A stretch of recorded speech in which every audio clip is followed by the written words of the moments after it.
डायग्नोसी के अंदर जो है ना जितनी भी क्रूड ड्रग्स होती हैं उसके बारे में जो स्टडी की जाती है उसको हम लोग फार्माकोग्नोसी का नाम देते हैं। सिंपल सी डेफिनेशन है।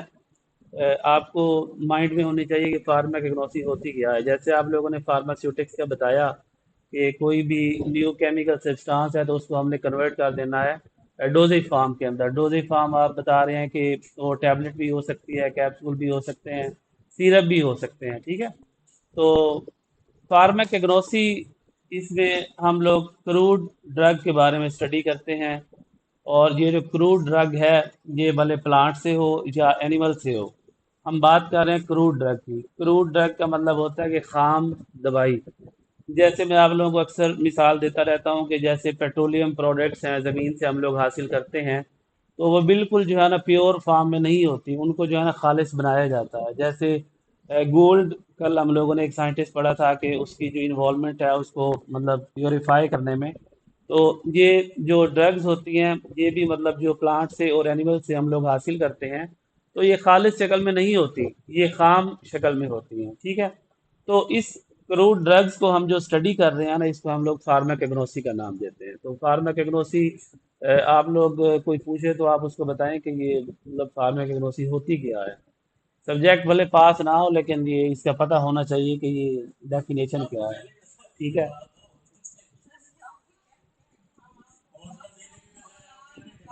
अच्छा, और उसके बाद ये अमेरिकन सोसाइटी ऑफ फार्माकोग्नोसी ने इसको डिफाइन किया है, the study of physical. Physical का मतलब क्या होता है? फिजिकल का मतलब होता है कि आप देखने से ही किसी चीज को जांच कर लें कि ये जैसे अब टेबल पड़ा हुआ है तो लकड़ी का बना हुआ है, इसके ऊपर शीशा भी पड़ा हुआ है, ये फिजिकल उसकी प्रॉपर्टीज होती हैं। बायोकेमिकल का मतलब क्या होता है? बायो का मतलब लाइफ होता है, और केमिकल मतलब उसके अंदर जो केमिकल रिएक्शन हो रहे हैं लिविंग ऑर्गेनिज्म के अंदर जो केमिकल रिएक्शन हो रहे हैं। जैसे बायोकेमिस्ट्री आप लोगों को मैंने बताया था, biological properties of natural drugs. ये नेचुरल ड्रग्स कौन सी होगी? जो कुदरती तौर पे हमें हासिल होती हैं पौधों से या जानवरों से। एंड देयर केमिकल कॉन्स्टिट्यूएंट, और उनके जो है ना अज्जा कौन कौन से हैं। As well as the search for new drug from natural sources, ठीक है। तो ये फार्माकोग्नोसी की डेफिनेशन है। और उसके बाद ये आपको पता हो कि एक ग्रीक वर्ड है फार्माकोग्नोसी का, और वो कौन सा है जी? फार्माकॉन है। फार्माकॉन, इसका मतलब ड्रग है, जैसे हम लोगों ने फार्मास्यूटिक्स के अंदर पढ़ा। और ग्नोसी का मतलब होता है नॉलेज। तो इसका फिर मतलब हुआ कि ड्रग का जो हम लोग नॉलेज देख रहे हैं इसको हम लोग फार्माकोग्नोसी के अंदर स्टडी करेंगे। तो ये एमसीक्यू के अंदर चीज़ें आ सकती हैं कि फार्माकोग्नोसी कौन सी लैंग्वेज से जो है डिराइव किया गया है और इसके मीनिंग्स क्या हैं। और उसके बाद ये नीचे लिखा हुआ है कि term pharmacognosy was used for the first time by the, ये साइंटिस्ट का नेम है Austrian physician Schmidt in 1811 and 1815 by Seydler in a work. ये भी शायद आ सकता है पेपर के अंदर एमसीक्यू में कि ये 1815 में या 1811 में किस साइंटिस्ट ने जो है ना इसका नाम यूज किया था, ठीक है।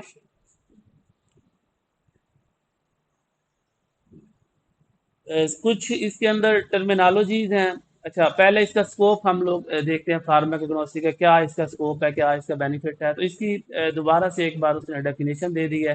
Pharmacognosy is the branch of science which deals with the biological, biochemical and economic features of natural drug and their constituent, ठीक है। तो ये उसने एक डेफिनेशन दोबारा से दे दी है। उसके बाद फिर वो कह रहा है कि it also deals with study. अब इसमें हम लोग क्या क्या काम करते हैं? Classification of crude drugs to know about the class of the drug. तो कहता है कि इसको हम जो है ना इसकी क्लासेस बना देते हैं। जैसे आप लोगों ने, रोज गुलाब का फूल होता है, क्या वो एक ही तरह का होता है? उसकी बहुत सारी टाइप्स होती हैं, और उसकी जो क्लास होती है रोजैसी होती है। रोजैसी मतलब उसमें जो है ना गुलाब के फूल हैं, किसी की खुशबू है किसी की नहीं है, किसकी जो मतलब पेटल पत्तियां होती हैं किसी का साइज बड़ा है किसी का छोटा है, लेकिन उनकी क्लास जो है ना एक ही है। एक क्लास होने का मतलब ये होता है कि हम उनको आसानी से आइडेंटिफाई कर सकते हैं और हमारे माइंड में चीज़ें रह सकती हैं, ठीक है। उसके बाद प्लांट्स के अंदर जो है ना कुछ हार्मोन्स, उनकी इन्वॉल्वमेंट बहुत ज़्यादा होती है उनकी ग्रोथ के लिए। तो ये भी हम लोग प्लांट से हासिल करते हैं, plant growth hormone for rapid and better growth of the plants, ठीक है।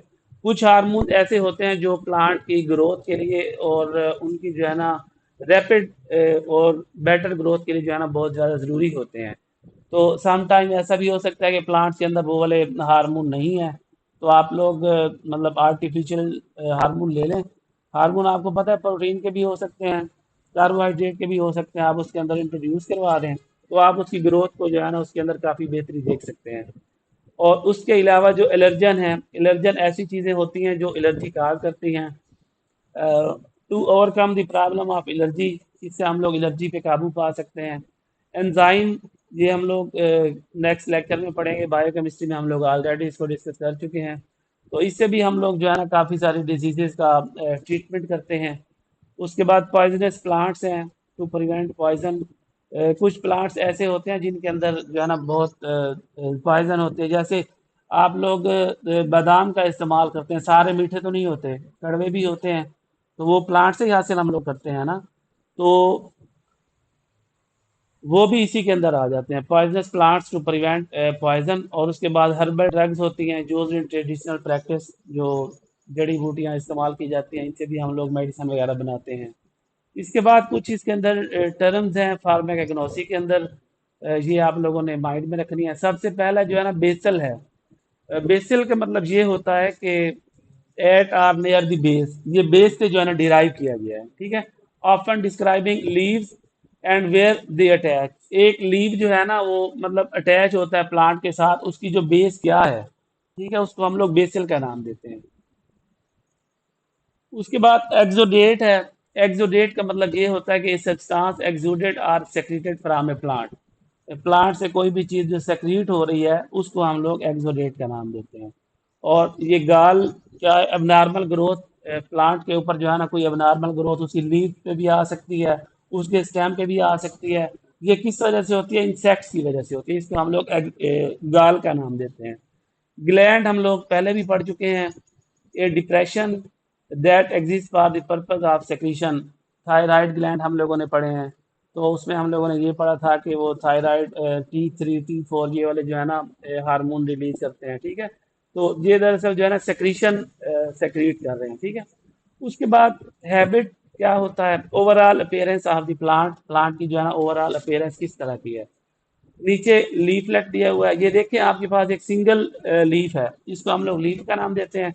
और ये वाला जो है ना कंपाउंड लीफ है, ये जो है कंपाउंड लीफ है। और इसका जो है ना एक लीफ ये है, दूसरा ये है, तीसरा ये है।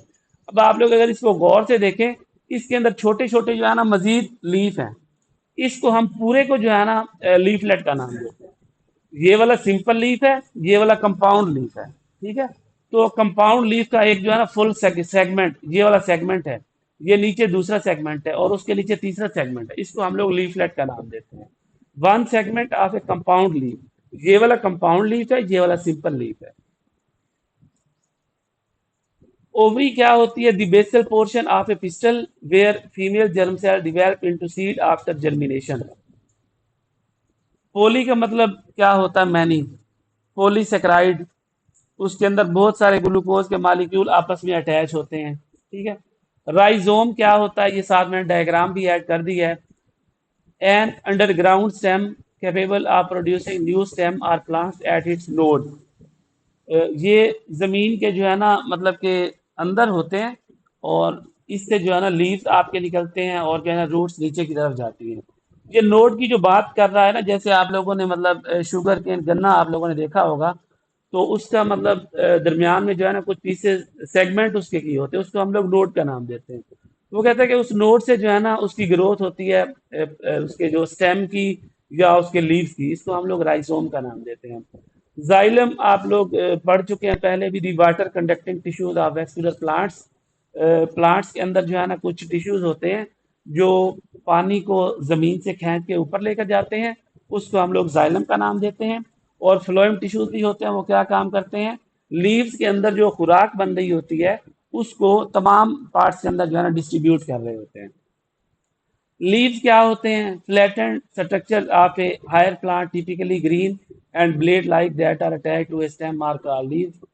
स्टेम्स क्या होते हैं, स्टेम्स डू मैनी थिंग, बहुत सारे काम करते हैं। Support the upper parts of the plant, plant के जो ऊपर वाले पार्ट्स हैं उसको सपोर्ट करते हैं। They act like the plants from plumbing system, तो ये पानी को नीचे से ऊपर लेकर जाते हैं और खुराक को जो है ना बाकी तमाम हिस्सों में डिस्ट्रीब्यूट करते हैं। Conducting water and nutrients from the roots and food in the form of glucose from the leaves to other plant parts. तो ये स्टेम क्या काम करता है, जो रूट से पानी को तमाम हिस्सों तक पहुंचाता है, और जो खुराक लीफ के अंदर ग्लूकोज की शक्ल में बन रही है उसको बाकी आर्गन के अंदर डिस्ट्रीब्यूट कर रहा होता है। ऑल प्लांट्स हैव स्टेम, तमाम के अंदर स्टेम होता है। Stem grow up in the air, ये आपको पता है कि स्टेम जमीन के अंदर ग्रो नहीं करता, जमीन के बाहर होता है। And toward the light the leaves and flower are on the stem, ये स्टेम के ऊपर होते हैं। फ्लावर क्या होता है, it is a reproductive structure found in the plants. Reproductive structure का मतलब क्या होता है कि ऐसी स्ट्रक्चर जो उसकी नस्ल बढ़ाने के अंदर किरदार अदा कर रही है, उसको हम लोग रिप्रोडक्टिव स्ट्रक्चर का नाम देते हैं। The flowers of plants have always been popular in traditional medicine. Fruit क्या होता है, a fruit is the seed bearing part of the plant, plant का एक ऐसा पोर्शन होता है जिसके अंदर सीड होता है, ठीक है। Fruits have been heavily used for medicinal purpose, इसको जो है ना मेडिसिनल पर्पस के लिए भी इस्तेमाल किया जाता है। Dried whole fruits or portion of the fruits can also be used. Pulp क्या होता है, कोई भी आपके पास फ्रूट है उसका अंदर जो फ्लैशी पार्ट होता है जिसको आप लोग खाने के लिए इस्तेमाल करते हैं, उसको हम लोग पल्प का नाम देते हैं। सीड्स क्या होते हैं, seed is a small embryonic plant, एक एम्ब्रियोनिक प्लांट होता है, एनक्लोज इन ए कवरिंग, जिसको हम लोग सीड कोट का नाम देते हैं। सीड के बाहर जो है ना कवरिंग होती है जिसको हम लोग सीड कोट का नाम देते हैं। Usually with a some stored food, उसके अंदर जो है ना खुराक भी महफूज होती है, खुराक भी महफूज होती है। सीड्स में be contained within a fruit, वो उसके अंदर भी हो सकते हैं, और sometimes use on their own, या फिर खुद इस्तेमाल हो जाते हैं। रूट्स का आप लोगों को पता है, जैसे आप लोगों ने स्टेम पढ़ा है, तो roots part of a plant which attach to the ground to support, typically underground. Roots जमीन के अंदर होती हैं, बाहर तो नहीं होती ना। Conveying water and nourishment to the rest of the plant via numerous branches and fibres. तो रूट्स का काम क्या होता है कि ज़मीन के अंदर जो पानी होता है उसको ऐसा ऐसा अब्जॉर्ब करती हैं, और उसके तमाम जो पार्ट्स होते हैं प्लांट से उसके अंदर इसको डिस्ट्रीब्यूट करती हैं, ट्रांसफ़र करती हैं। और ये जो रूट्स होती हैं सॉलिड भी हो सकती हैं, डिफरेंट उसकी टाइप्स हैं, फिब्रस भी हो सकती हैं और फ्लैची भी हो सकती हैं। बार्क हम छाल को कहते हैं। ये आपको पता है कि जो स्टेम होता है प्लांट्स का, उसकी जो बाहर वाली कवरिंग होती है उसको हम लोग बार्क का नाम या छाल का नाम देते हैं। That is formed by the layers of living cells above the wood. Active ingredients are often found in the higher concentration in the bark. ये जो छाल होती है ना उसके अंदर बहुत ज़्यादा एक्टिव इंग्रेडिएंट्स होते हैं जिसको हम लोग मेडिसिन के तौर पे इस्तेमाल कर सकते हैं। बल्ब क्या होता है, जैसे आप लोगों ने प्याज का इस्तेमाल किया होगा, उसके अंदर जो है ना मतलब लेयर्स होती हैं, ठीक है। और इसके अलावा कौन सी उसने जहाँ पे एग्जांपल दी हुई है, onion species and garlic bulb, garlic आप लोगों ने इस्तेमाल की होगी। तो उसमें जो है ना वो कहता है कि उसका जो मतलब फुल बॉडी होता है ना उसके अंदर डिफरेंट लेयर्स होती हैं या लीफ बेसिस होती हैं, ठीक है, जिसको हम बल्ब स्केल्स का नाम देते हैं। A bulb is defined as fleshy structure comprised of numerous layers of leaf bases, उसकी जो है ना लीफ बेसिस होती हैं, ठीक है, otherwise known as bulb scales. तो इसके एग्जांपल उसने दिए हैं, onion species and garlic bulb are popular for medicinal uses. Rhizome ये दोबारा से आ गया है। हर्ब क्या होते हैं, it is in botany it is A plant that does not form A woody stem, इसका जो है ना वुडी स्टेम नहीं होता, ये नर्म नाजुक होती है। And in temperate climate, temperate climate जो है ना जैसे हमारे गर्म इलाके हैं, यूजली डाई, ये अक्सर जो है ना फिर डाई हो जाती है। गम क्या होता है, gums are solid that are mixtures of polysaccharide, ये चीड़ का नाम आप लोगों ने सुना होगा, उसको कहते हैं। They are water soluble and are in part digestible by the human, और ह्यूमन इसको जो है ना डाइजेस्ट कर सकते हैं। रेजिन क्या होते हैं, these are the mixtures of essential oils and terpenes that are usually not soluble in water, ये वाटर के अंदर सॉल्युबल नहीं होते। They are excreted by specialised cell or in ducts of the plants, ये plants के अंदर जो specialised sales होते हैं या प्लांट की डक्ट्स होती है वहां से सेक्रीट होते हैं। क्रूड ड्रग ये होती क्या है, crude drug is a naturally occurring unrefined substance, ये अनरिफाइंड का मतलब होता है कि वो प्योर फॉर्म में नहीं होती, इसको हम लोग खुद प्योरीफाई करते हैं, ठीक है। तो अनडिफाइंड का मतलब ये होता है। डिराइव फ्रॉम ऑर्गेनिक और inorganic sources such as plant animal और बैक्टीरिया, इसको आप लोग प्लांट से भी हासिल कर सकते हैं, एनिमल से भी ले सकते हैं और बैक्टीरिया से भी हासिल कर सकते हैं। फॉर यूज इन डायग्नोसिस, इसका पर्पज क्या होता है, किसी भी बीमारी की डायग्नोज करने के लिए, उसके ट्रीटमेंट के लिए, या अगर किसी भी एनिमल या प्लांट के अंदर कोई डिजीज है तो उसको हम लोग कवर करते हैं, उसको रोकने के लिए इसको हम लोग यूज करते हैं। इसको हम लोग क्रूड ड्रग का नाम देते हैं। तो ये जो है ना प्लांट और एनिमल इनका सोर्स होता है। बैक्टीरिया से भी हम लोग इसको हासिल कर सकते हैं और इसको हम लोग रिफाइन करते हैं। और ये जो है ना अनरिफाइंड फॉर्म में होती हैं। अनरिफाइंड का मतलब होता है कि वो प्योरीफाई फॉर्म में नहीं है। इसको हम लोग खालिस हालत में बनाते हैं। अच्छा, इसके क्लासिफिकेशन हम लोग करते हैं crude drugs. Crude drugs can be classified in the following वे। पहला इसका मार्फोलॉजिकल मेथड है, सेकंड टेक्सानोमिकल मेथड है, थर्ड फार्माकोलॉजिकल मेथड है, देन केमिकल मेथड है। मार्फोलॉजिकल मेथड क्या होगा? हम लोगों ने एनाटॉमी के अंदर मार्फोलॉजी पढ़ी थी, आप लोगों को अगर याद हो तो। मार्फोलॉजी उसकी शेप को कहते हैं। मार्फ का मतलब शेप होता है। तो in this method drugs are classified according to their parts used. Plants के जो डिफरेंट पार्ट्स होते हैं ना, उनको अगर आप लोग उसके मुताबिक इसको क्लासिफाई कर रहे हैं, तो उसको हम लोग मार्फोलॉजिकल मेथड का नाम देते हैं। अब ये जो प्लांट के पार्ट्स कौन कौन से हो सकते हैं? उसकी रूट्स हो सकती हैं, उसका स्टेम हो सकता है, उसके लीव्स हो सकते हैं। इसको हम लोग मार्फोलॉजिकल मेथड का नाम देते हैं। क्रूड ड्रग्स को, क्रूड ड्रग की हम लोग क्लासिफिकेशन कर रहे हैं, तो कहते हैं कि किस बुनियाद पे आप उसको क्लासिफाई करते हैं। पहला उसने बताया कि मार्फोलॉजिकल मेथड, मतलब उसके डिफरेंट जो पार्ट्स हैं ना, उसकी बुनियाद पे हम लोग उसको क्लासिफाई कर रहे हैं। मतलब उसके लीव्स भी आ सकते हैं, उसके रूट्स भी आ सकते हैं, उसका फ्लावर भी आ सकता है, ठीक है, उसका स्टेम भी आ सकता है। तो मार्फोलॉजिकल मेथड को हम दो कैटेगरीज के अंदर डिवाइड करते हैं। फर्स्ट वन जो है ऑर्गेनाइज्ड ड्रग है, और दूसरा जो है अनऑर्गेनाइज्ड ड्रग है। तो ये जो ऑर्गेनाइज्ड ड्रग है, ये जो उसके डायरेक्ट पार्ट्स होते हैं, जैसे उसके रूट्स हैं, या उसका फ्लावर है, उसके सीड्स हैं, उसकी राइजोम है, बार्क है। तो ये जो ड्रग्स होती हैं ना, उसके मतलब डायरेक्ट पार्ट से हम लोग हासिल करते हैं। These are the drugs obtained from the direct part of the plant. उस प्लांट का जो डायरेक्ट पार्ट होता है, उससे हम लोग जो मेडिसिन हासिल करते हैं, या उसके जो सेलुलर टिश्यू से हम लोग जो हासिल करते हैं, उसको हम लोग ऑर्गेनाइज्ड ड्रग का नाम देते हैं। मिसाल के तौर पर इसका जो फ्लावर होता है, सीड्स होते हैं, लीव्स हैं, राइजोम है, इससे हम लोग जो डायरेक्ट हम मेडिसिन हासिल कर रहे हैं ना, इसको हम लोग ऑर्गेनाइज्ड ड्रग का नाम देते हैं। ये अनऑर्गेनाइज ड्रग है। ये देखिए आपके पास एक बहुत बड़ा स्टेम है, और इसमें से जो है ना ये एक मिल्की प्रोडक्ट आप लोग इसको हासिल कर रहे हैं। तो ये डायरेक्ट नहीं आया, यहाँ पर उसने कट लगाया हुआ है। ऊपर जो हम लोगों ने पढ़ा है ना ऑर्गेनाइज ड्रग, वो कहते हैं कि उसके डायरेक्ट हम लोग हासिल कर रहे हैं। ऑर्गेनाइज ड्रग कोई भी उसका जो डायरेक्ट पार्ट है ना, उसके लीव्स हैं, या उसका जो स्टेम है, या उसका जो बाकी पार्ट्स हैं, उससे हम लोग डायरेक्ट जो है ना हासिल करते हैं मेडिसिन। इसके बरक्स जो अनऑर्गेनाइज ड्रग्स हैं, तो कहते हैं कि इसको हम लोग फिजिकल प्रोसेस से गुजारते हैं। जैसे इंसीजन है, इंसीजन का मतलब होता है किसी चीज को कट लगाना। जैसे आप लोग एलोवेरा से उसकी एलो हासिल करते हैं, डायरेक्ट तो आप हासिल नहीं कर सकते ना, कट आप लगाते हैं, उसके बाद आप उसको हासिल करते हैं। या आप उसको ड्राई करेंगे, या उसके बाद आप उसकी एक्सट्रैक्शन करेंगे। मतलब उसको आप डिफरेंट प्रोसीजर से पास आउट करते हैं, उसके बाद फिर आप उसको जो है ना मेडिसिन के तौर पे यूज करते हैं।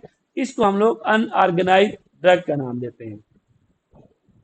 Extraction with a solvent and not containing any cellular plant tissues, और उसके अंदर जो है ना कोई टिश्यूज इस्तेमाल नहीं होते, इसको हम लोग अनऑर्गेनाइज ड्रग का नाम। फॉर एग्जांपल उसने यहाँ पे ट्रैगाकंद का नाम दिया है, गोंद कतीरा आप लोगों ने नाम सुना होगा, गम अकेशिया, इसको हम लोग जो है ना अनऑर्गेनाइज ड्रग के अंदर शामिल करते हैं। तो एक यहाँ पे टेबल दिया हुआ है, आप इसको अपनी इंफॉर्मेशन के लिए देख सकते हैं। अनऑर्गेनाइज ड्रग हैं ये, ऑर्गेनाइज ड्रग हैं। इसके लीव्स की अगर हम लोग बात करें, पुदीना, पुदीना के जो पत्ते होते हैं आप उसको डायरेक्ट यूज करते हैं ना, ऐसे नहीं है। और इसके अलावा सिना, ये सिना जो है ना पहले भी आप लोगों को बताया था, ये भी एक प्लांट टाइप होता है। इसके जो पत्तों को जो है ना अभी रिसेंटली शायद डेंगू के लिए इस्तेमाल करते रहे हैं, प्लेटलेट की कमी को पूरा करने के लिए, ठीक है। उसके बाद बार के अगर हम लोग देखें तो सिनकोना, या आप लोगों ने सुना मलेरिया की एक मेडिसिन इस्तेमाल की जाती है, कुनेन, आप लोगों ने नाम सुना होगा, वो हम इसी से हासिल करते हैं, ठीक है। सिनामोन, ये दारचीनी ये आप इस्तेमाल करते हैं घरों में इसको। क्लोव क्या होता है? लौंग का नाम सुना हुआ है? क्लोव को कहते हैं। तो इसको भी आप डायरेक्ट यूज करते हैं ना, इसको आप किसी प्रोसीजर से तो नहीं गुजारते ना। इसके अलावा फ्रूट की अगर हम लोग बात करें तो कैटबॉम, इलायची को आप लोग डायरेक्ट यूज करते हैं। उसके बाद कैप्सिकम, ये शिमला मिर्च का नाम आप लोगों ने सुना होगा, इसको भी आप लोग डायरेक्ट यूज करते हैं। सौंफ आप लोग इस्तेमाल करते हैं, फेनल इसको कहते हैं, ये भी ऑर्गेनाइज ड्रग के अंदर आ जाता है। अगर हम लोग सीड की बात करें, बीटर एलमंड, कैडमोम, और उसके बाद रूट्स एंड राइजोम की बात करें, जिंजर, ये जिंजर जो है जमीन के अंदर ग्रो करती है, बाहर ग्रो करती है? अंदर।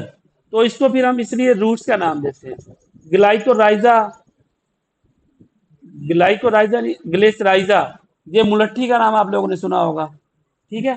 तो ये अब देखिए कि ये सॉरी ऑर्गेनाइज ड्रग है, इसको आप लोग डायरेक्ट यूज करते हैं, आप इसको किसी भी फिजिकल प्रोसेस से नहीं गुजारते। उसके बाद अगर हम लोग अनऑर्गेनाइज ड्रग की बात करें, तो इसमें जो है ना, पहला जो है ओपियम का नाम है, हफीम का नाम आप लोगों ने सुना होगा। ठीक है।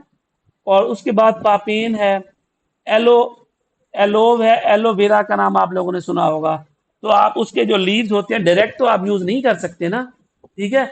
गम की बात करें, अकेशिया है, ट्रैगाकंथ है। फिक्स ऑयल की बात करें, कैस्टर है, एलमंड है। ठीक है। तो ये जस्ट उसने यहाँ पे एग्जांपल दी हुई है आप लोगों को समझाने के लिए। तो आप लोग कोशिश करें कि इसमें से कुछ चीजें याद कर लें। आपको पता हो कि जो ऑर्गेनाइज ड्रग्स हैं, इसमें हम लोग ये देख रहे थे कि डायरेक्ट उसके जो पार्ट्स हैं वहां से हम लोग मेडिसिन हासिल कर रहे हैं। अब उसके डायरेक्ट पार्ट कौन कौन से हो सकते हैं? लीव्स भी हो सकते हैं, बार्क है उसकी, उसका फ्रूट है, सीड है। तो सीड है तो कौन कौन सी चीजें हो सकती हैं? फ्रूट है तो कौन कौन सी चीजें हो सकती हैं? उसकी छाल है तो क्या क्या चीजें हम लोग हासिल कर सकते हैं? ठीक है। उसके बाद टेक्सानोमिकल मेथड, इसमें जो है ना हम लोग ड्रग्स को क्लासिफाई करते हैं, उसके जो नेचुरल रिलेशनशिप होता है और उसकी जो डिस्टिंग्विशिंग कैरेक्टरिस्टिक होती है।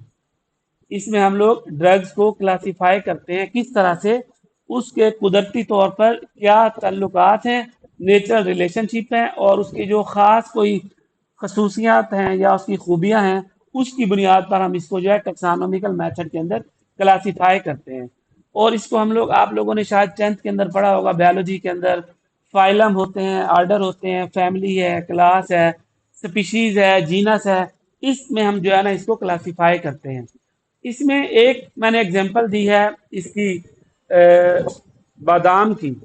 तो इसका जो साइंटिफिक नेम है ना, अमिगडेलस प्रूनस है, प्रूनस अमिगडेलस है। ये जो साइंटिफिक नेम है ना, पहले उसका जीनस का नेम आता है और दूसरा उसका जो है ना स्पीशीज का नेम आता है। ये नीचे मैंने क्वेश्चन लिख दिया, scientific names of almond and ephedra, ये आप लोगों को आने चाहिए। तो साइंटिफिक नेम जो एलमंड का है वो है प्रूनस अमिगडेलस, प्रूनस अमिगडेलस। ये जो प्रूनस है ये इसका जीनस का नेम है, और ये जो स्पीशीज का नेम है वो अमिगडेलस है। ठीक है। अब इसका जो फाइलम है एंजियोस्पर्मी है, इसका ऑर्डर रोजेल है, इसकी फैमिली रोजेसी है, और इसकी जीनस जो है प्रूनस है, स्पीशीज अमिगडेलस है, और इस ड्रग का नाम क्या है? एलमंड है। ठीक है। और इसी तरह से एक और आप लोगों ने ये जैसे इसका साइंटिफिक नेम याद करना है, एफिड्रा का, एफिड्रा सिलिका, ये इसका जो है ना साइंटिफिक नेम है। ये आप लोगों को नाम इसका पता होना चाहिए। उसके बाद फार्माकोलॉजिकल मेथड, ये क्या होता है? फार्माकोलॉजिकल मेथड का मतलब ये होता है कि कोई जो मेडिसिन है ना, उसकी क्या खसूसियात हैं। अगर कोई दवाई कैंसर को रोकने के लिए इस्तेमाल करती है तो आप उसको एंटी कैंसर का नाम देते हैं ना। अब उस एंटी कैंसर के अंदर कौन सी चीजें आ सकती हैं? सिनामोन बार्क आ सकती है। तो इसका मतलब ये हुआ कि जो दालचीनी की छाल होती है, उसको आप लोग एंटी कैंसर के तौर पे इस्तेमाल कर सकते हैं। उसके बाद परगेटिव, परगेटिव क्या होते हैं? जो कब्ज कुशा के लिए मेडिसिन इस्तेमाल की जाती है उसको परगेटिव का नाम देते हैं। तो इसके अंदर उसने एलो का नाम भी इस्तेमाल किया हुआ है, सेना का नाम भी यूज किया हुआ है, कैस्टर ऑयल भी यूज किया हुआ है। आप लोग इसको पढ़ते हैं कैस्ट्रोल दे दो, कैस्ट्रोल नहीं होता, कैस्टर ऑयल होता है। ये जो आप, तो कैस्ट्रोल नहीं होता, कैस्टर ऑयल होता है दरअसल। और इस तरह से इसका एंटी एस्ट्रिंजेंट, एस्ट्रिंजेंट ये नीचे मैंने मेंशन कर दिया है, दैट काजेज कंस्ट्रक्शन कंट्रैक्शन और टाइटनिंग ऑफ बॉडी टिश्यू। ऐसी अद्वियात होती हैं जो मतलब बॉडी के जो डिफरेंट उसको ऑर्गन्स हैं या टिश्यूज हैं उसको उसकी कंट्रैक्शन के लिए इस्तेमाल होती है। कैचू ये क्या होता है? काजू का नाम सुना होगा आप लोगों ने, उसको कहते हैं। उसके बाद मुलट्ठी को आप लोग इस्तेमाल करते हैं यार, किसी का गला खराब हो गया है तो उसके अंदर क्या होता है, उसको ग्लाइसराइजा हम लोग कहते हैं, और ये एक्सपेक्टोरेंट, ये खांसी के लिए इस्तेमाल की जाती है। ठीक है, तो ये है फार्माकोलॉजिकल मेथड, मतलब उस मेडिसिन की क्या खसूसियात हैं जिसकी बुनियाद पर हम उसको क्लासिफाई कर रहे हैं। तो कुछ मेडिसिन एंटी कैंसर हैं, कुछ परगेटिव हैं, कुछ एस्टिंजेंट हैं, और कुछ जो है एक्सपेक्टोरेंट हैं। उसके बाद केमिकल मेथड का मतलब ये होता है कि उसके अंदर जो है ना मतलब कौन सी मेडिसिन का इस्तेमाल किया गया है। जैसे आप लोग पैनाडोल के अंदर क्या चीज होती है, पैरासीटामोल होती है। ठीक है, और इसी तरह से डिस्प्रिन के अंदर क्या होता है, एसिटाइल सिलिसाइलिक होता है, शायद यही होता है। एस्प्रिन, एस्प्रिन होता है। अच्छा, अच्छा, ये अब ग्लाइकोसाइड्स की अगर हम लोग बात करें तो इसके अंदर ड्रग कौन कौन सी हो सकती है? एलो हो सकती है, सिना है, ग्लाइसराइजा है। वोलेटाइल आयल इसके अंदर क्या क्या चीजें हो सकती हैं? सिनामोन है, फेनल है, क्लोव है। और अल्केलाइड, ये जो केमिकल कॉन्स्टिट्यूएंट है, ये किन के अंदर हो सकता है? बेलाडोना के अंदर हो सकता है। टेनिन, ये जो केमिकल कॉन्स्टिट्यूएंट है, किन के अंदर हो सकता है? ब्लैक कैचू के अंदर हो सकता है। प्रोटीन किन के अंदर हो सकती है? पापेन के अंदर हो सकती है, जिलेटिन के अंदर हो सकती है। तो इसका मतलब ये है कि कुछ केमिकल कॉन्स्टिट्यूएंट्स हैं, उस केमिकल कॉन्स्टिट्यूएंट्स की बुनियाद पे जो है ना हम लोग देखते हैं कि ये किन किन के अंदर मौजूद होती है। ठीक है, इस बुनियाद पर हम इसको क्लासिफाई करते हैं।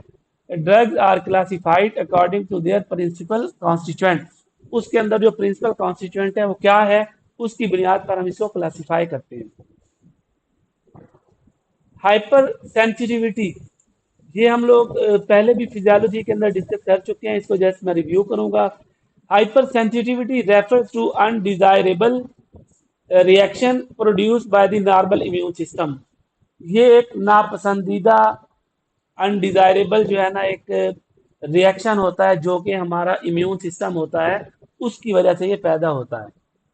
हमारा इम्यून सिस्टम जो है ना उसकी वजह से जो अनडिजायरेबल रिएक्शन पैदा होता है, इसको हम लोग हाइपर सेंसिटिविटी का नाम देते हैं। Hyper sensitivity also called hyper sensitivity reaction, इसको हम लोग हाइपर सेंसिटिविटी रिएक्शन का नाम भी देते हैं। रेफर्स टू अनडिजायरेबल, उसके अंदर डैमेजिंग भी हो सकती है, डिस्कम्फर्ट भी हो सकता है, producing and some time fatal, some time death भी हो सकती है। Reaction produce by the normal immune system, हमारा जो नॉर्मल इम्यून सिस्टम होता है उसकी वजह से अनडिजायरेबल जो रिएक्शन पैदा होता है उसको हम लोग हाइपर सेंसिटिविटी का नाम देते हैं। Term allergy was first identified by von Pirquet in 1906। ये एमसीक्यू के अंदर आ सकता है कि एलर्जी का जो वर्ड है किस बंदे ने डिफाइन किया था और किस साल में इसको डिफाइन किया गया था, ये एमसीक्यू के अंदर आ सकता है। एलर्जी की definition, it is a specific hyper sensitivity, ये हाइपर सेंसिटिविटी एक स्पेसिफिक टाइप है of an individual to foreign particle, आपके बॉडी के अंदर कोई फॉरेन पार्टिकल दाखिल होता है या आपके बॉडी के साथ कांटेक्ट होता है। जैसे ज्वेलरी कुछ फीमेल पहनती हैं तो उसकी वजह से भी उनको एलर्जी हो जाती है, उसको हम लोग कंटैक्ट डर्मेटाइटिस का नाम देते हैं। मतलब स्किन की जो है इन्फ्लेमेशन हो जाती है, क्यों? किसी भी कंटैक्ट की वजह से। ठीक है, allergy is a specific hyper sensitivity of an individual to foreign particle, usually a protein to which a specific individual is exposed. ठीक है, तो कोई भी प्रोटीन हो सकती है, कुछ लोग एग्स की वजह से एलर्जिक हो जाते हैं, कुछ लोग फिश की वजह से हो जाते हैं, कुछ लोग गोश्त की वजह से हो जाते हैं। तो हर एक का जो है ना अलग मैकेनिज्म है, कुछ लोग एग से एलर्जिक नहीं होते और कुछ हो जाते हैं। ठीक है, इसको हम लोग एलर्जी का नाम देते हैं। एंटीबॉडी क्या होती है? एंटीबॉडी ये पहले भी बता चुका हूँ कि ये जो है ना प्रोटीन होती है, और इसको हम लोग इम्यूनोग्लोब्यूलिन का नाम भी देते हैं। ग्लोब्यूलिन प्रोटीन है, और इम्यून हम इसको इसलिए कह रहे हैं क्योंकि ये जो प्रोटीन है इम्यून सिस्टम के अंदर अहम किरदार अदा करती है, इस वजह से हम इसको इम्यूनोग्लोबुलिन का नाम भी देते हैं। Antibody is a type of protein, ये प्रोटीन की एक टाइप होती है। Bodies immune system produces antibodies, हमारा जो इम्यून सिस्टम होता है वो एंटीबॉडीज बनाता है। When it detects harmful substances called antigen, ये एंटीबॉडीज आपके बॉडी में उस वक्त बनती हैं जब आपके बॉडी के अंदर एंटीजन दाखिल हो जाता है या सम टाइम एंटीजन आपके बॉडी के साथ कांटेक्ट में आ जाता है। उस वक्त जो है हमारे बॉडी के अंदर एंटीबॉडीज बनना स्टार्ट हो जाती है। किस लिए बनती हैं? ताकि उस एंटीजन को किल कर दें या उसको जो है न्यूट्रलाइज कर दें या उसको ख़त्म कर दें। ठीक है, तो एंटीबॉडीज इसलिए बनती हैं हमारे बॉडी के अंदर। इन्फ्लेमेटरी मीडिएटर्स, इन्फ्लेमेटरी मीडिएटर्स क्या होते हैं? ये ऐसी केमिकल सब्सटेंसेस होती हैं जो इन्फ्लेमेशन को मीडिएट करती हैं या इन्फ्लेमेशन को स्टिमुलेट करती हैं। ठीक है, उनको हम लोग इन्फ्लेमेटरी मीडिएटर्स का नाम देते हैं। इन्फ्लेमेटरी मीडिएटर्स, मीडिएटर का मतलब ही मीडिएट होता है या स्टिमुलेट किसी भी चीज को करना, स्टार्ट कर देना। इन्फ्लेमेटरी मीडिएटर्स मतलब ऐसी केमिकल सब्सटेंसेस हैं जो इन्फ्लेमेशन को प्रवोक कर रही हैं या उसको स्टिमुलेट कर रही हैं। Or signalling molecules or messenger, message है रिलीज बाय और इम्यून डिफेंस सेल्स, हमारा इम्यून सिस्टम से जो है ना केमिकल सब्सटेंसेस रिलीज होती हैं जो इन्फ्लेमेशन काज करती हैं। That act on blood vessels और cells to promote an inflammatory response, ये इन्फ्लेमेटरी रिस्पॉन्स को मीडिएट करते हैं। इसको हम लोग इन्फ्लेमेटरी मीडिएटर्स का नाम कहते हैं। कॉमन इन्फ्लेमेटरी मीडिएटर, अब एमसीक्यू के अंदर ये डेफिनेशन नहीं आएगी तो पेपर के अंदर आएगा कि which one of the following is inflammatory mediator, उसमें ये कुछ 5-6 नाम लिखे हुए हैं तो इसमें से नाम आ सकते हैं। पहला हिस्टामीन है, ब्रेडिकाइनिन है, इंटरल्यूकिन 1 है, इंटरल्यूकिन 2 है और ल्यूकोट्राइन है। इसमें से आपको 3-4 जो आपको इजी लगे वो आप याद कर लें, और ये जो है ना इन्फ्लेमेटरी मीडिएटर्स हैं। ठीक है, एंटीजन क्या होता है? ये फॉरेन सब्सटेंस होती है to a body is called antigen, आपके बॉडी के अंदर कोई भी फॉरेन सब्सटेंस जब दाखिल होती है तो उसको हम लोग एंटीजन का नाम देते हैं। और ये क्या काम करता है? ये एंटीबॉडी को उसकी जो पैदा होने में मदद फराहम करता है, एंटीबॉडी की जनरेशन में, एंटीबॉडी की प्रोडक्शन में। जब एंटीजन हमारे बॉडी के अंदर दाखिल होता है उससे क्या होगा? एंटीबॉडीज बनती हैं। एंटीबॉडीज ये क्या है? दोबारा से बता रहा हूँ, ये प्रोटीन्स होती हैं। इसको कौन बनाता है? हमारा इम्यून सिस्टम बनाता है, मुदाफ़ाती निज़ाम इसको बनाता है। ठीक है, antigen are molecules capable of stimulating an immune response, ये इम्यून रिस्पॉन्स जो है ना उसको स्टिमुलेट करने के लिए अहम किरदार अदा करता है। इम्यून रिस्पॉन्स क्या होगा? वही एंटीबॉडीज बनेगी। अब एंटीबॉडी दोबारा से आ गया, it is A type of protein, the bodies immune system produce antibodies when it detects harmful substances called antigen. ठीक है, जब आपके बॉडी में एंटीजन दाखिल होता है तो ये क्या काम करती हैं? आपके बॉडी के अंदर एंटीबॉडीज बनना शुरू हो जाती हैं। और एंटीबॉडी, इसको इम्यूनोग्लोबुलिन का नाम भी दिया हुआ है। इम्यून सिस्टम से ग्लोबिन प्रोटीन, यानी ऐसी प्रोटीन जो हमारे इम्यून सिस्टम के अंदर मौजूद होती हैं उनको हम लोग एंटीबॉडीज या इम्यूनोग्लोबुलिन का नाम देते हैं।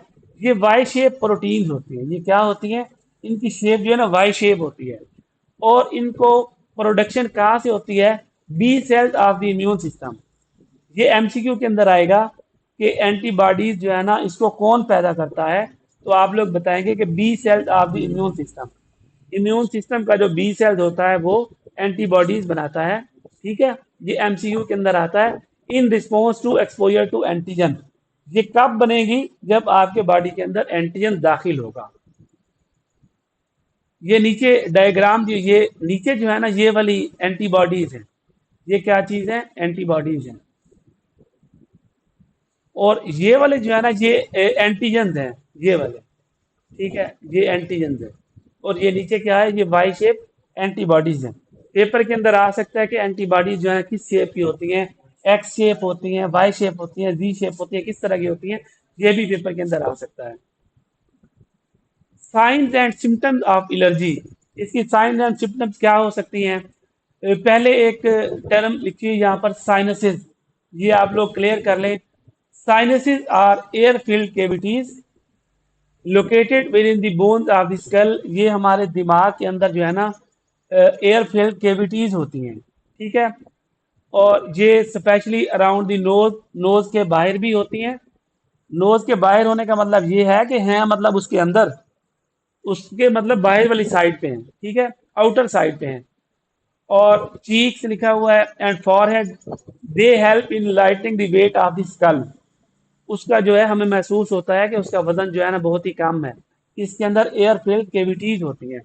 जैसे किसी को मतलब कि जुकाम हो जाता है, वो उसका कहते हैं ना कि सार भारी भारी हो गया है, उसकी वजह ये होती है कि जो एयर फिल्ड केविटीज होती है ना, उसके अंदर जो है ना पानी भर जाता है या कोई फ्लूइड भर जाता है। आपकी जब नाक बंद होती है तो क्या होता है, ऐसे सर पे बहुत ज्यादा ना बोझ पड़ता है। तो वो जो साइनसेस है ना नाक में भी मौजूद है, तो उसके अंदर क्या होता है, फ्लूइड से भर जाता है, ठीक है। इसको हम लोग साइनसिस का नाम देते हैं। अच्छा, नोज के अंदर इसकी क्या साइन एंड सिम्टम्स हो सकती हैं? Swelling of the nasal mucosa. Mucosa क्या होता है, नाक की जो अंदर वाली केविटी होती है ना आपकी, उसकी जो मेम्ब्रेन होती है उसको हम लोग म्यूकोजा का नाम देते हैं। Nasal mucosa. म्यूकोजा आप लोग क्लियर कर लें कि उसकी जो नाक की अंदर वाला पोर्शन होता है ना उसका, उसकी जो मेम्ब्रेन होती है अंदरूनी, उसको हम लोग म्यूकोजा का नाम देते हैं। तो आमिर ये जो म्यूकोजा होगा किसी और पोर्शन का भी हो सकता है, ब्लड वेसल्स का भी हो सकता है, हार्ट का भी हो सकता है, ठीक है, तमाम चीजों का हो सकता है। Swelling of the nasal mucosa, इसको हम लोग एलर्जिक रेनाइटिस का नाम देते हैं। उसके बाद साइनस है एलर्जिक सिनुसाइटिस, ठीक है। उसके बाद आईज में क्या होता है, redness and itching of the conjunctiva, allergic conjunctivitis. ये जो आपकी आईज के ऊपर ये वाली जो है ना, मतलब इसके अंदर वाला जो पोर्शन होता है, इसको कंजक्टिवा का नाम देते हैं। एयरवेज की बात करें, स्नीजिंग हो सकती है, कफिंग हो सकती है, ब्रोंको कंस्ट्रिक्शन हो सकती है। मतलब जो सांस की नाली है ना उसके अंदर कंस्ट्रिक्शन हो, उसकी तंग हो सकती है, जैसे दमा के अंदर हो जाता है। और शॉर्टनेस ऑफ ब्रीथ भी हो सकती है, sometimes attack of the asthma भी हो सकता है। एयर पे अगर एलर्जी के साइन एंड सिम्टम्स हम लोग देखें, इम्पेयर्ड हियरिंग, सुनाई का कम देना। स्किन की बात करें, रैशेज हो सकते हैं। और उसके बाद such as eczema and hives. ये एलर्जी की जो है ना उसकी डिफरेंट टाइप्स हैं, एक्जिमा एंड हाइव्स। अगर हम जीआईटी की बात करें, उसमें एब्डोमिनल पेन हो सकता है, वोमिटिंग हो सकती है, डायरिया हो सकता है, ठीक है। अब एलर्जन क्या चीजें हैं? एलर्जन जो है ना ऐसी केमिकल सब्सटेंसेस होती हैं जो एलर्जी का सबब बनती हैं। एलर्जी का सबब बनती है, उसको हम लोग एलर्जन का नाम देते हैं। Allergen, it is a substance that can cause an allergic reaction. ये एलर्जिक रिएक्शन काज करती हैं, इसको हम लोग एलर्जन का नाम देते हैं। Allergens are particles that in some people the immune system recognises as foreign and dangerous but cause no response for most people. कहते हैं कि ये जो एलर्जेंस होते हैं ना, कुछ लोगों के अंदर इसको हम लोग एंटीजन के तौर पर लेते हैं। और जब एंटीजन के तौर पे आप बॉडी उसको लेता है तो जिस्म के अंदर एंटीबॉडीज बनाना शुरू कर देता है। जैसे अब पोलन्स हैं, या जैसे कुछ लोग हैं जैसे गन्नम की कटाई के मौसम में ना, वो उससे जो है ना बहुत ज्यादा एलर्जिक हो जाते हैं। और कुछ लोगों का इम्यून सिस्टम बड़ा स्ट्रांग होता है, वो उसको जो है ना एंटीजन के तौर पे रिकॉग्नाइज नहीं करता, ठीक है। ये बता रहा है कि allergen are particles that in some people immune system recognises as antigen or dangerous. कुछ लोगों में उनका जो इम्यून सिस्टम होता है वो उसको फॉरेन पार्टिकल के तौर पर रिकॉग्नाइज करता है, और जब फॉरेन होगा तो जाहिर है उसके लिए डेंजरस होगा। और कुछ लोगों के अंदर उसका इम्यून सिस्टम का कोई रिस्पॉन्स नहीं होता। तो जिन लोगों के अंदर इसका रिस्पॉन्स नहीं होता उनको एलर्जी नहीं होगी। और जिन लोगों का जो इम्यून सिस्टम उसको रिकग्नाइज कर रहा है फॉरेन पार्टिकल के तौर पर, तो जब फॉरेन पार्टिकल उसको रिकग्नाइज करेगा तो उसके लिए डेंजरस होगा, ठीक है। कॉमन एलर्जन इंक्लूड, ये पोलन भी हो सकते हैं, डस्ट पार्टिकल हो सकते हैं, केमिकल्स हो सकते हैं, कुछ ड्रग्स भी हो सकती हैं। तो हम कहते हैं ना कि उसको फला मेडिसिन से जो है ना वो एलर्जिक है। अब ये जो वेलोसेफ कैप्सूल है, काफी लोग इससे जो है ना एलर्जिक हो जाते हैं, ठीक है। उसके बाद जो है ना फूड्स हैं, जैसे मिल्क, कुछ लोगों को एलर्जी हो जाती है, चॉकलेट से एलर्जी हो जाती है, स्ट्रॉबेरी से एलर्जी हो जाती है, कुछ लोगों को गंदम से हो जाती है, कुछ लोग परफ्यूम से जो है ना बहुत ज़्यादा एलर्जिक होते हैं, कुछ लोग प्लांट से एलर्जिक होते हैं। अब एक प्लांट की बात नहीं हो रही, किसी स्पेसिफिक प्लांट की बात हो रही है। स्मोक से भी जो है ना कुछ लोग एलर्जिक होते हैं। वो कहते हैं कि भाई आप साइड पे जाके जो है ना स्मोकिंग करें। अब टाइप्स ऑफ एलर्जन की अगर हम लोग बात करें, डिफरेंट टाइप एलर्जन है। सबसे पहला जो है ना इनहेलेंट एलर्जन है। इनहेलेंट एलर्जन कौन से होंगे? जो आप लोग सांस के जरिए से अंदर लेकर जाते हैं, उसको हम लोग इनहेलेंट एलर्जन का नाम देते हैं। These are disperse in air, ये हवा के अंदर जो है ना बिखरे हुए होते हैं। जब आप सांस को लेते हैं, इनटेक करते हैं, तो ये वाले जो एलर्जन होते हैं आपके बॉडी के अंदर चले जाते हैं। और ये कहाँ पे जाएंगे? आपके लंग्स के अंदर जाएंगे, ठीक है। और लंग्स के अंदर जो है ना डिजीज काज कर सकते हैं, और एस्थमा भी इसी के अंदर आता है। अब इनहेल एलर्जन की अगर हम लोग बात करें, इसके अंदर पोलन भी आ जाते हैं। नीचे इसकी डिटेल मेंशन की हुई है। डस्ट पार्टिकल्स हैं, स्मोक हैं, परफ्यूम्स हैं। पोलन क्या होते हैं? इसमें से एमसीक्यू बन सकता है। It is the cell of flowering plant. Flowering plant का जो है ना कोई एक सेल हो सकता है, इंक्लूडिंग ये ट्री का भी हो सकता है, ग्रासेस का भी हो सकता है, और वीड्स का भी हो सकता है। Pollen is a microscopic in size, ये जो है ना साइज इसका बहुत ज्यादा कम होता है, जो आपको जो है ना नेक्ड आई से नजर नहीं आता। It is the most common cause of seasonal allergic rhinitis. Seasonal मतलब जैसे गंदम की कटाई हो रही तो ये सीजन है, ठीक है। Sometimes known as hay fever. Hay fever और रेनाइटिस ये जो है ना मतलब इंटरचेंजेबल वर्ड्स हैं। उसके बाद डस्ट माइट, ये क्या होती है? ये माइक्रोस्कोपिक ऑर्गेनिज्म है। ये डायग्राम इधर मैंने कलर बना दी है, पीडीएफ आपके साथ शेयर करूंगा तो मजीद आप इसको देख लीजिएगा। Dust mites are microscopic organism that can live and thrive throughout home and school. Thrive का मतलब होता है ग्रो, जो कि जिंदा रहती हैं और ग्रो करती रहती हैं through out home and school. पूरे आपके घरों में मौजूद होती हैं, स्कूल में होती हैं।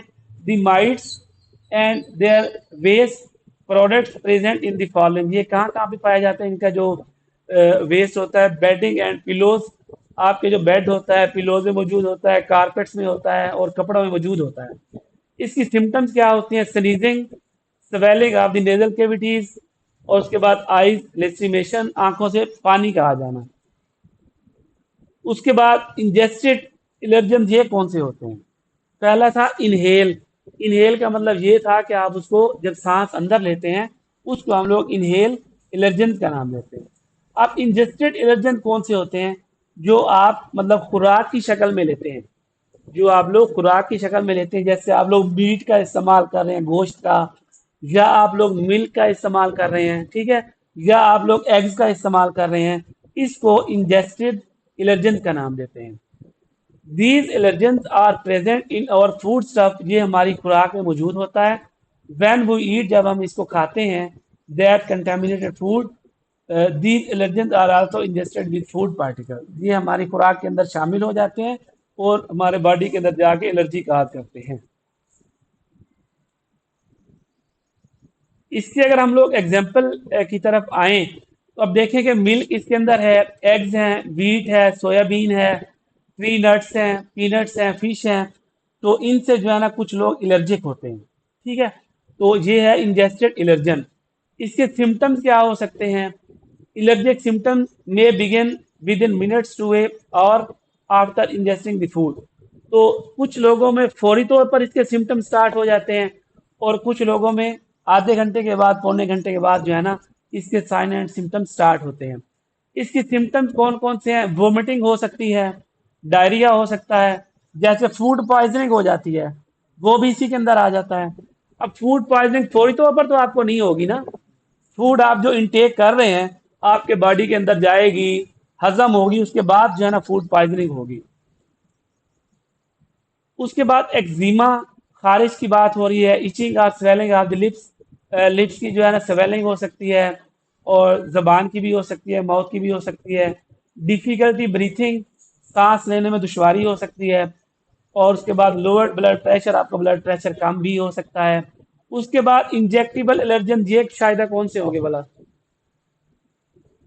मतलब जो आपके इंजेक्शन के जरिए से आपके बॉडी में दाखिल होते हैं। ये पेनिसिलिन इंजेक्शन आप लोगों ने नाम सुना होगा। ये मैंने सुना कि बहुत ज़्यादा जो है ना हैवी होता है और अक्सर लोग इससे जो है ना एलर्जिक हो जाते हैं। इसका लगाने का तरीकाकार ये है, आप इसको जब लगाते हैं ना वेन के अंदर, आप उसका थोड़ा सा ड्रॉप लगा के थोड़ी देर आप लोग रुक जाते हैं। अगर वो बंदा उससे एलर्जिक होगा ना, फौरी तौर पर उसका रिएक्शन होना स्टार्ट हो जाएगा, उसकी स्किन का कलर चेंज हो जाएगा। ठीक है, तो आप थोड़ा सा 10 to 20 सेकेंड आप लोग रुक जाते हैं और उसके बाद अगर उस बंदे को एलर्जी है तो वो आप निकाल लेते हैं सिरिंज को। अगर उसको एलर्जी नहीं है तो फिर आप उसको इंजेक्शन लगा देते हैं। ठीक है, तो ये है इंजेक्टेबल इलर्जन, यानी ऐसे इलर्जन जो इंजेक्शन लगाने से स्टार्ट होती है एलर्जी, उसको हम लोग इंजेक्टेबल इलर्जन का नाम देते हैं। इंजेक्शन ऑफ मेडिकेशन, मतलब कोई भी मेडिसिन है, आप उसको इंजेक्शन के जरिए से अपने बॉडी में ले रहे हैं। ठीक है, इंसेक्ट स्टिंग, किसी भी मतलब कोई जैसे भीड़ होते हैं या शहद की मक्खी है, वो जब आपको काटते हैं तो क्या होता है, आपको एलर्जी हो सकती है। उसके बाद इसकी सिम्टम्स क्या हो सकती हैं, इचिंग हो सकती है, hives over most of the body, और swelling of the throat and tongue, difficulty in breathing and tightness of the chest, tightness in the chest. उसके बाद डिजीनेस हो सकती है, नींद आपको आ सकती है, लॉस ऑफ द कॉन्शियसनेस, आप होश अपना खो सकते हैं। उसके बाद आपकी जो है ना वॉइस चेंज हो सकती है, हॉर्स वॉइस, और स्वेलिंग ऑफ द टंग, आपकी जो टंग है उसमें स्वेलिंग आ सकती है या आपकी वॉइस जो है चेंज हो सकती है। उसके बाद कंटैक्ट इलर्जन हैं। कंटैक्ट इलर्जन का मतलब क्या होगा, मतलब इलर्जन आपके बॉडी के साथ कंटेक्ट में आएंगे तो आपको जो है ना एलर्जी हो सकती है। और उसमें ज्वेलरी हो सकती है, कॉस्मेटिक्स हो सकती हैं, पेट्स हो सकते हैं। जैसे आप लोगों ने घरों में कैट रखी होती है या डॉग रखे होते हैं, तो जब आप उनके साथ कंटेक्ट में होते हैं तो आपको एलर्जी हो सकती है।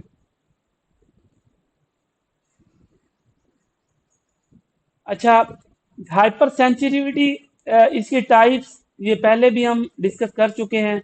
ये मैंने आपको बताया था कि 4 टाइप्स हैं, यहाँ पे मैंने मोस्ट इम्पोर्टेंट लिख दिया है, ये सबसे ज़्यादा इम्पोर्टेंट है। नीचे मैंने लिखा हुआ है कि type 1 and 2 and 3 are antibody mediated hypersensitivity, यानी ये ऐसी हाइपर सेंसिटिविटी हैं जो एंटीबॉडी से मीडिएट होती हैं। देखें, ये टाइप 1 है, इसको मीडिएट कौन कर रहा है, आईजीई। ये टाइप 2 है, इसको कौन मीडिएट कर रहा है, आईजीएम या आईजीजी। टाइप 3 है, इसको कौन मीडिएट कर रहा है, आईजीजी। इसका मतलब ये हुआ कि टाइप 1, 2 and 3, ये जो हाइपर सेंसिटिविटी हैं, these are mediated by antibodies, while ये जो टाइप 4 हाइपर सेंसिटिविटी है, इसको, ये तो टी सेल्स हैं, टी सेल्स भी एंटीबॉडी तो नहीं है ना, अब इसको हम कहेंगे कि ये सेल मीडिएटेड हाइपर सेंसिटिविटी है। टाइप 1, 2 and 3 जो है एंटीबॉडी मीडिएटेड हाइपर सेंसिटिविटी है, और टाइप 4 ये कौन सी है, सेल मीडिएटेड है। एक तो ये आपने रट्टा लगाना है। और दूसरी बात ये है कि इसके जो अल्टरनेटिव नेम्स हैं, टाइप 1 का जो अल्टरनेटिव नेम है ये एलर्जी है, और ये इमीडिएट है। इमीडिएट का मतलब होता है कि फौरी तौर पर हमारा बॉडी उसको रिस्पॉन्ड कर रहा है और एलर्जी हो जाती है। टाइप 2 का मतलब है साइटोटॉक्सिक, और थर्ड का जो अल्टरनेटिव नेम है, इम्यून कम्प्लेक्स डिजीज। ठीक है, ये क्या है, इम्यून कम्प्लेक्स डिजीज। और type 4 delayed type hyper sensitivity. अच्छा, टाइप 1 अगर आप देखें तो ये इमीडिएट है, इसका जो है ना फौरी तौर पर रिएक्शन होता है। और टाइप 4 में बता रहा है कि delayed type hyper sensitivity. Delayed मतलब काफी देर के बाद है। किसी लेडी ने अगर कोई ज्वेलरी का इस्तेमाल किया हुआ है तो फौरी तौर पर उसको एलर्जी नहीं होगी, काफी देर के बाद उसको एलर्जी होगी। ठीक है, अब ये आप लोगों ने अल्टरनेटिव नेम्स आप लोगों ने याद करने हैं। और उसके बाद इसके जो डिसऑर्डर्स हैं, मतलब इससे जो डिजीज काज होती हैं, या आप यूं समझें कि इसकी एग्जाम्पल कौन सी है, ये भी आप लोगों ने लाजमी याद करनी है। टाइप 1 की जो है एस्थमा है, टाइप 2 की एरिथ्रोब्लास्टोसिस फिलिटैलस है, और ये मीडिएट होती है आईजीएम या आईजीजी से। और टाइप 3 सीरम सिकनेस है, इसका जो डिजीज आप कह लें या एग्जाम्पल कह लें, और इसका जो मीडिएटर है आईजीजी है। और टाइप 4 कंटैक्ट डर्मेटाइटिस, जैसे मैं ज्वेलरी का आपको बता रहा हूँ कि जब आप उसके साथ कंटैक्ट में आएंगे तो डिलेड टाइप हाइपर सेंसिटिविटी है। तो ये कुछ देर के बाद जो है ना उसके अंदर रिएक्शन जो है ना पैदा होता है, और इसमें जो है टी सेल्स है। क्रॉनिक ट्रांसप्लांट रिजेक्शन, ये ट्रांसप्लांट रिजेक्शन का मतलब क्या होता है? मतलब हम किसी इंसान के अंदर जिसका मिसाल तौर पे गुर्दा काम नहीं कर रहा, किडनी काम नहीं कर रहे, तो हम एक आदमी से किडनी को निकाल के दूसरे के अंदर लगा देते हैं। इसको हम लोग किडनी ट्रांसप्लांटेशन का नाम देते हैं। तो वो जो किडनी ट्रांसप्लांटेशन है उसकी सम टाइम रिजेक्शन भी हो जाती है। रिजेक्शन होने का मतलब ये होता है कि आपका जो बॉडी होता है ना इसको फॉरेन एंटीजन के तौर पे ले लेता है, कहता है भाई ये तो मेरे बॉडी का हिस्सा ही नहीं है। तो फिर क्या होगा, एंटीबॉडीज बनेगी और वो उसको जाके ना किल करना शुरू कर देंगे, डिकम्पोज करना शुरू कर देंगे, ठीक है। और उसके बाद मल्टीपल स्क्लेरोसिस है, ये भी ऑटो इम्यून डिजीज है, नीचे हम लोग देखते हैं। तो ये वाला जो टेबल है ना, अगर आप इसको रट्टा लगा लेते हैं तो नीचे इसी को जो है ना इसकी एक्सप्लेनेशन की हुई है, एक एक दो दो लाइनों में। फर्स्ट वन जो है इमीडिएट हाइपर सेंसिटिविटी है, दीज अकर क्विकली। इसको हम लोगों ने इमीडिएट का नाम भी दिया, इस वजह से वो कह रहा है occur quickly after exposure to the allergen. जब भी आपका एलर्जन के साथ कंटेक्ट होता है उस वक्त जो है ना ये रिस्पॉन्स होता है, ये टाइप 1 हाइपर सेंसिटिविटी है। They are usually mediated by the antibodies of the IgE class. क्योंकि मैंने आपको स्टार्ट में बताया कि टाइप 1, 2 एंड 3 जो है ये एंटीबॉडी मीडिएटेड है, तो इसलिए वो कह रहा है they are usually mediated by the antibodies of the IgE class. ये आईजीई क्लास से जो है ना एक्टिवेट होता है, मीडिएट होता है। इसकी एग्जांपल अगर आप लोग बात करें, एलर्जिक रेनाइटिस। एलर्जिक रेनाइटिस क्या है? Inflammation of the nasal mucosa. Nasal mucosa मैंने आप लोगों को बता दिया है कि जो हमारा नोज की अंदरूनी मतलब पार्ट है उसकी जो मेम्ब्रेन्स होती है उसको हम लोग नेजल म्यूकोसा का नाम देते हैं। उसकी जो है स्वेलिंग हो जाती है, ठीक है। अच्छा, allergic rhinitis in which airborne allergen, जो हवा के अंदर मौजूद होते हैं, react with IgE sensitize mass cell. ये मास सेल जो है ना इम्यून इम्यून सेल्स होते हैं in the nasal mucosa and causing runny nose. आपके नाक से पानी हमेशा आता रहता है, इस रनी नोज को हम लोग रिनोरिया का नाम भी देते हैं। इसको ना हम लोग रिनोरिया का नाम भी देते हैं। ब्रोंकल एस्थमा, ये भी टाइप 1 के अंदर आता है, in which the allergen reach the lung either by the inhalation or in the blood. या तो इनहेलेशन के जरिए से आता है या फिर ब्लड के जरिए से भी आ सकता है। और फिर ये क्या काम करता है? Bronchoconstriction. आपकी सांस की जो नाली है वो क्या हो जाती है, उस वो थोड़ी सी तंग हो जाती है, ठीक है। टाइप 3 की हम लोग बात करें, immune complex disorders. In this type of hyper sensitivity antibodies form complex with the antigen. Antibodies sorry antigen जब आपके बॉडी में दाखिल होता है, आपके बॉडी के अंदर एंटीबॉडीज बनना शुरू हो जाती हैं। तो वो एंटीबॉडीज जो है एंटीजन के साथ कंबाइन कर जाती हैं। इसको हम लोग कहते हैं एंटीजन एंटीबॉडी कम्प्लेक्स, या इम्यून कम्प्लेक्स भी हम इसको नाम देते हैं। इम्यून की जब बात होती है ना तो इसमें आप लोग माइंड में ये रखें कि एंटीजन और एंटीबॉडी की बात हो रही है, ठीक है। एंटीजन बाहर से आपके बॉडी में आएगा, उसके नतीजे में एंटीबॉडीज बनेगी। वो एंटीबॉडीज जब मिल जाएंगी एंटीजन के साथ तो क्या चीज बन जाएगी? एंटीजन एंटीबॉडी कम्प्लेक्स बन जाएगा, ठीक है। तो इसके जरिए से जो डिसऑर्डर्स बनते हैं इसको हम लोग इम्यून कम्प्लेक्स डिसऑर्डर्स का नाम देते हैं। इसको हम लोग इम्यून कम्प्लेक्स डिसऑर्डर का नाम देते हैं। ये देखिए टाइप 3 में इम्यून कम्प्लेक्स डिसऑर्डर है, और इसकी जो एग्जांपल है वो सीरम सिकनेस है। ये एग्जांपल उसकी दी हुई है, सीरम सिकनेस। नीचे इसकी वजाहत भी की हुई है, आप करना चाहें तो कर लें, बट इसकी ज़रूरत नहीं है।